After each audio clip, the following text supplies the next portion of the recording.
Hello, Katden lovers and Katden followers. Abay, Miss Catherine Bernardo and Alden Richards. Kaya naman pala ganito ang mga balitang naglalabasan dahil dito. But before that, if you haven't subscribed yet to my YouTube channel, please don't forget to like, share, and subscribe at hit mo na rin ang notification bell for more showbiz updates. Bago tayo, of course, magpatuloy sa ating updates for today's video, nais ko po muna ipabot ang aking pasasalamat for always watching and trusting this channel. Thank you so much sa inyong panonood. Tuloy. Ang nakarating na balita na siyang mga judges naman ay sina Sir Freddy Garcia or FMG, Eugene Domingo, Donnie Pangilinan at finally, napapayag na rin si Miss Catherine Bernardo. Abay kung ito man ay true, ang bongga ng line-up. And for sure naman, okay na sina Donnie at Catherine na magsama in a show pagkatapos ng viral video na na-misinterpret ng ilang netizen na parang dinidiskartehan daw ni Donnie si Catherine during the wedding reception ni na Robbie Domingo at Mikey Pineda noong January last year. Natandaan nyo ba yon? Sana nga tuloy-tuloy na ang friendship ni na Catherine at Donnie. Sa channel nga ni Mr. OG Diaz sa kanyang YouTube channel ay kinumpirma niya na uupo bilang isang hurado itong si Miss Catherine Bernardo and Donnie Pangilinan bilang bagong set of new hurado sa Pilipinas Got Talent. Last February 7, 2025 ay napabalita na magsasama for the first time sa isang project sina Donnie Pangilinan at Catherine Bernardo. Ngayon taon nga ay nakatakdang magsama sa isang TV show ang dalawang phenomenal star ng Star Magic. At wala pang ang announcement ng ABS-CBN tungkol sa proyektong ito noong Feb 7. Pero ayon sa isang source, nakausap na ang iba, si Donnie at Catherine na ang mapapanood ng viewers dahil sa isang non-scripted format ng TV show na pagsasamahan nila. Ang huling TV project ni Catherine ay ang teleseryeng Too Good to Be True na huling serye rin nila ng dati niyang boyfriend at love team at partner na si Daniel Padilla. Sabi nga daw perfect TV comeback nga ito for Catherine na talagang na-miss na panoorin ng TV ng kanyang mga fans habang umeere naman ngayon ang limited series ni Donnie na How to Spot a Red Flag kung saan kasama niya ang kanyang kalab team na si Miss Bel Mariano. So dahil dito ay kinumpirma nga ito, no? So ang pinaka bottom line nito, si Mr. Alden Richards naman po is napapabalita na mag-host din ng isang talent show, no, dito po sa GMA7. So according sa mga fans at according po sa ilang mga showbiz critics na tila baga magkakaroon ng pagsasabayin kasi parehas talent show po kasi yung kinikater ng kanilang magiging proyekto na mapapanood sila sa Free TV. So, ito marahil ang isa sa mga kadahilanan kung bakit naglalabasan yung mga ganitong klase ng news. Alam nyo, kung kayo ay nalungkot patungkol dun sa mga binabalita nila, syempre kahit papano naapektuhan tayong lahat. Pero, just the same, maniniwala lang tayo sa mga news na ito kung sakasakaling manggagaling mismo kay Alden Richards at Catherine Bernardo that they are really friends, diba?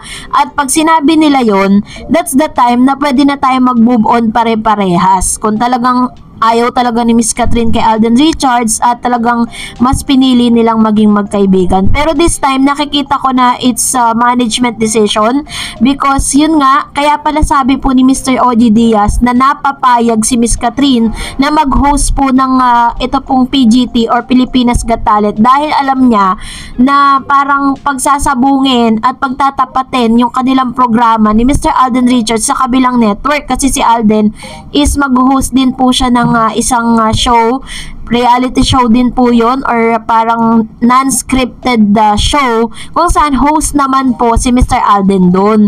Sabi niya nga 'di ba sa kanyang interview na parang iwas muna siya sa mga drama series or projects. Ang kanyang pagtutuunan ng pansin ngayon is pag-host. So abangan natin ang kanilang pagsasabong dito po sa Free TV. Yun.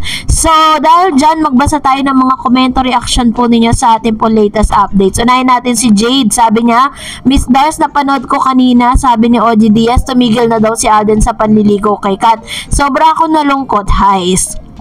Alam niyo, marami pong naapektuhan dun sa sinabi ni Mr. OG Diaz. Pero meron din naman palagang hanggang sa ngayon naniniwala pa rin na yun nga, sinabi lang yun just for may totoong rason kung bakit, ano. Sabi ni Mr. Resita, totoo Ma'am Dars, isa sikat sa mga host ng Pilipinas Got Talent kasama si Donnie Pangilinan at saka dalawa pang veteranong artista. Ayan, na-confirm na nga po, no? Talagang kinumpirma na po na talagang si Miss Catherine Bernardo ay uupo.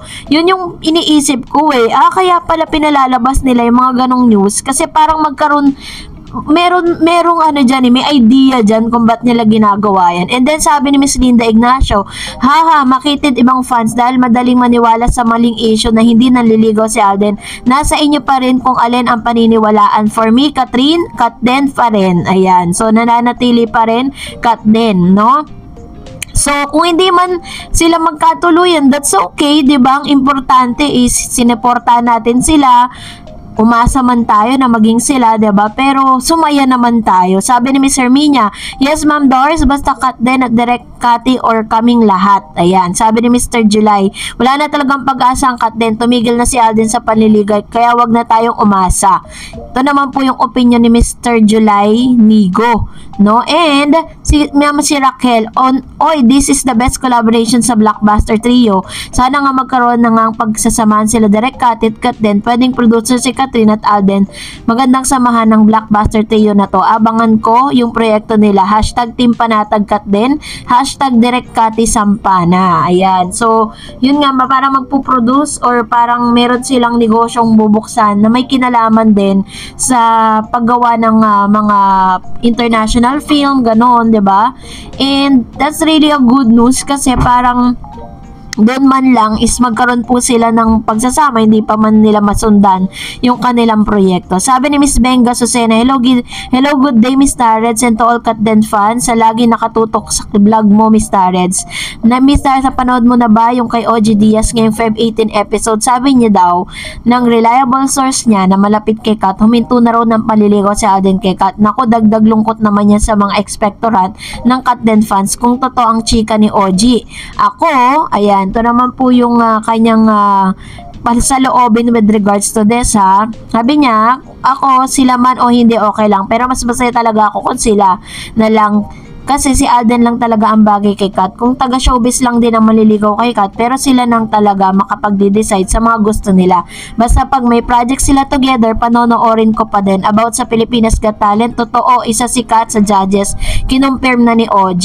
Ayan, sabi ni Estebalans, yes, another thing then Miss Dars, I'm really now team Panatag sa Kat Den kasi I love Alden for Kat because of same beauty of their inside personalities, not only for of outside as an actor and actress but in totoong pagkatao nilang dalawa. Napakaswak nilang dalawa. Wala si X sa kalingkingan ni Alden kung pag-uusapan ng pag-uugali at prinsipyo sa buhay at diskarte. Like business, matalino si Alden, ganoon din si Catherine. I love them both.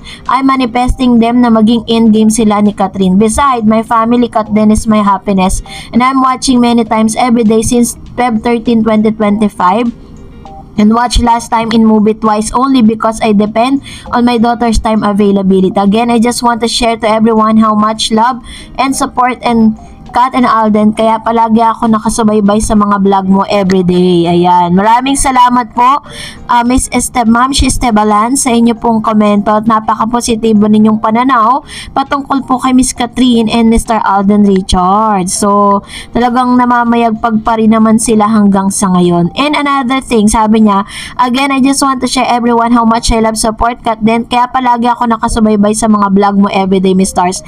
Thank you so much sa iyong time. And that's it for today. For more videos and updates, please don't forget to like and subscribe, and please don't forget to follow my Facebook page, Dar Eds TV. God bless everyone.